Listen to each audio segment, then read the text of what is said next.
بسم اللہ الرحمن الرحیم۔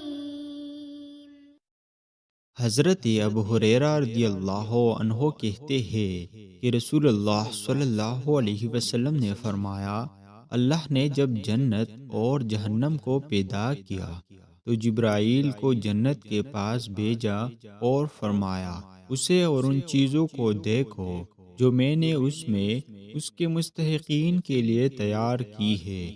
چنانچہ انہوں نے اسے دیکھا اور لوٹ کر آئے تو کہا، قسم ہے تیری عزت اور غلبے کی، جو کوئی بھی اس کے بارے میں سنے گا اس میں داخل ہوئے بغیر نہ رہے گا۔ پھر اس کے بارے میں حکم دیا تو اسے مکر و ناپسندیدہ چیزوں سے گھیر دیا گیا۔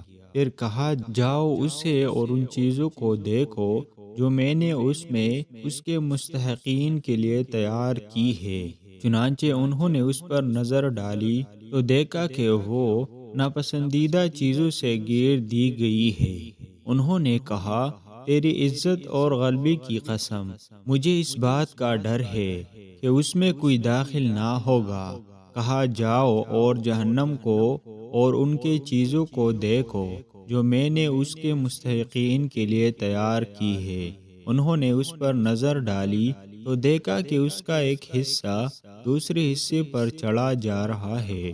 وہ لوٹ کر آئے اور بولے، تیری عزت اور غلبے کی قسم، اس میں کوئی داخل نہ ہوگا۔ پھر اللہ تعالیٰ نے اس کے بارے میں حکم دیا تو وہ دل کو بہانے والی چیزوں سے گھیر دی گئی۔ پھر اللہ تعالیٰ نے کہا، واپس جا کر اب اسے دیکھو۔ انہوں نے اس پر نظر ڈالی تو دیکھا کہ وہ پسندیدہ چیزوں سے گھیر دی گئی ہے۔ وہ لوٹے اور کہا، تیری غلبے کی قسم، مجھے ڈر ہے کہ اس میں تو کوئی داخل ہونے سے نہ بچ سکے گا۔ سنن نسائی حدیث نمبر 3794۔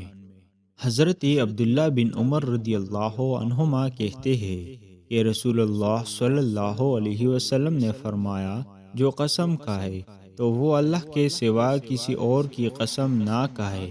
اور قریش اپنے باپ دادا کی قسم کھاتے تھے تو آپ نے فرمایا، تم اپنے باپ دادا کی قسم نہ کھاؤ۔ سنن نسائی حدیث نمبر 3795۔